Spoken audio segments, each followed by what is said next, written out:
Growing up as a young angler, one of my dreams was to have a waterproof camera that would attach to my fishing line that I could use to get really sick shots of fish hitting my lure under the water. I even had plans to build my own camera because nothing really like that existed on the market. That dream became a reality with the release of this product right here. This is the GoFish Cam, and this is a camera that is specifically designed to attach to your fishing line and film your lure in action under the water. I want to make one quick disclaimer before I get into this review. GoFish Cam had absolutely nothing to do with this video. They are not sponsoring this video. They did not send me a free camera. I bought this camera with my own hard-earned money. With that out of the way, let's talk about this thing. So this is the GoFish Cam right here. As you can see upon first inspection, it is a plastic, kind of torpedo-shaped cylinder with the camera on the back and a pointed nose at the front. You tie your fishing line to this end of the camera and then attach your lure to this end of the camera, and it dangles out the back, and the rear-facing camera will hopefully capture all the action. In order to turn the camera on, you have to unscrew the back right here, and this gives you access to an SD card slot, a record button, and a Wi-Fi button. Yes, this thing has Wi-Fi, and it also has a switch to turn the camera on, and the switch will also turn on this little night vision light right here. There also is a port for charging as well. This camera has actually been out for a couple of years now, but one of the things that has kept me from buying it until now is the price tag.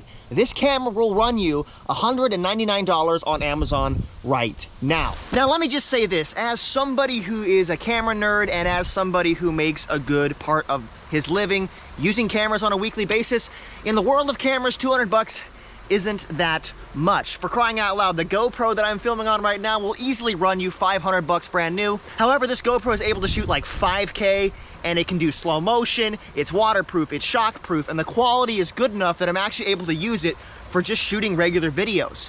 This is a lot more of a specific product, and when you're talking about a product that is marketed towards the recreational angler who just wants to get some cool footage to throw up on Instagram, 200 bucks for a fishing accessory?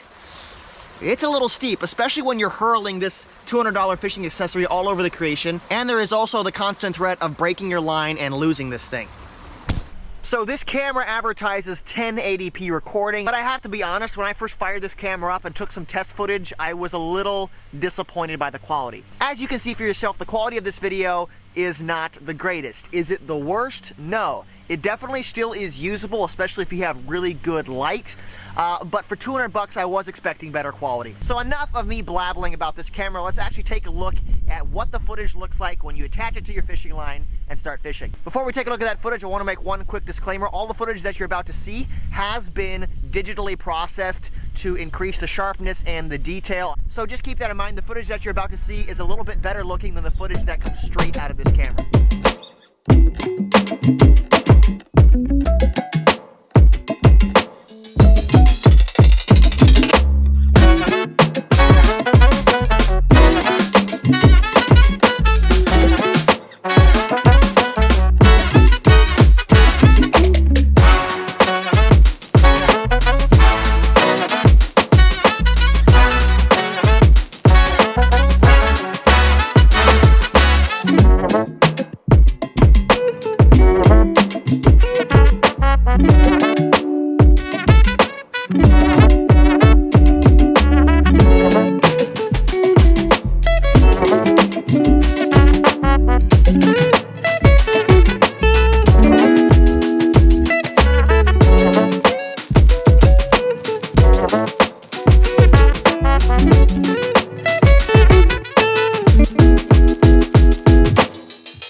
So in watching that underwater footage, you may have noticed that the lure that caught most of the fish, besides the northern pike, was a tiny little swim bait, and that's where I want to talk about today's sponsor, Eurotackle. That fantastic little swim bait is one of their products. It is the Bee Vibe, and let me tell you, I have fallen in love with this bait. I made a video a while back about the Fat Assassin grub, absolutely loved it, and this little swim bait is a great complement to it. I mean, just look at this thing. It's absolutely fantastic, really beautiful petite design. One of the things that I love about this bait is the action in the water. It has an effortless action in the water, puts off a beautiful amount of thump and vibration. I also love pairing it with a little Eurotackle tungsten jig head. No joke, I have caught some of the biggest crappie of my entire fishing career on this little bait, as well as smallmouth, largemouth bass. Again, this little setup paired up with an ultralight rod is a ton of fun and a very effective bait. I will leave a link in the description as well as a pinned comment to where you can pick some of these up, and if you use this promo code right here, you're going to get 10% off your order. Thanks again to Eurotackle for sponsoring this video and supporting the channel.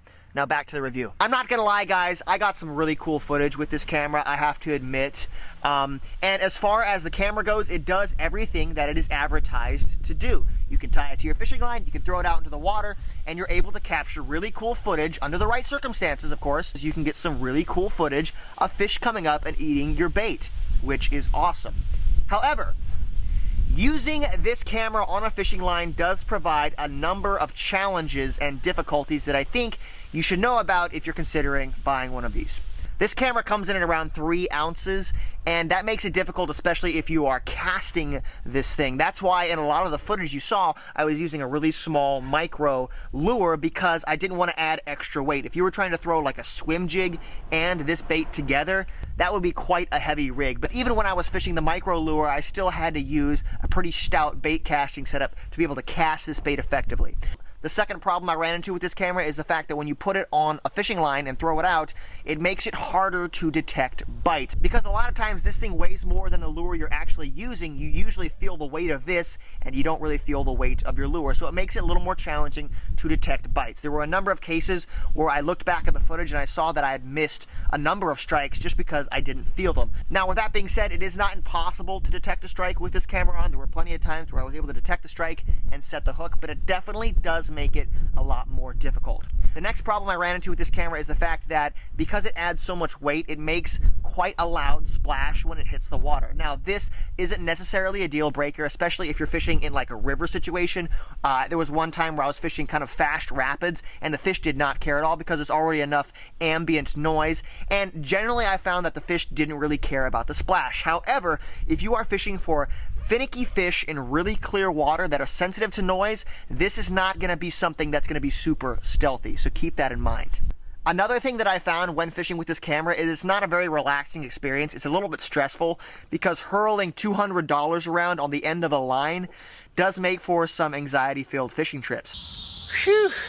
One other challenge I found with this camera is the battery life. The battery life is not very good in my opinion. I maybe get 30 to 40 minutes of recording time out of this camera, and if you use Wi-Fi, that battery level drops even faster. So that's something to keep in mind. You're not going to be able to fish all day on one charge with this thing. When you buy this camera, you get the camera, you get a charger, and you get a foam bobber attachment. And this is something else that I really enjoyed about this camera actually, is the fact that the foam bobber attachment essentially turns this camera into a bobber with a camera facing straight down. This allows you to fish live bait under this camera, and I found that this method of fishing worked a lot better. I was able to fish for some northern pike with live bluegill actually, because the bobber is pretty big, and I was able to keep the bait underneath the camera and get some cool footage like you saw of those northern pike checking out the camera. So when it comes to fishing with live bait under the float attachment, this camera actually does a pretty good job.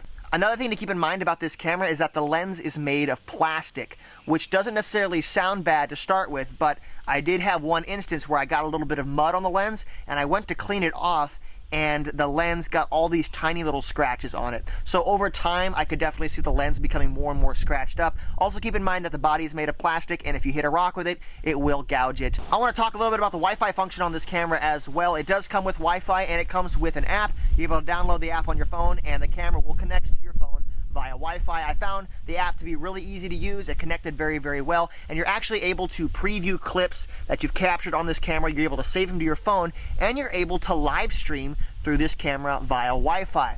Now, keep in mind, You can't do that when the camera is underwater. Wi-Fi does not penetrate water, so you can only use that when the camera is above water. The only time this really works in a fishing application is when you use the float attachment. That basically, again, turns this camera into a bobber, and it keeps the rear end of this camera out of the water.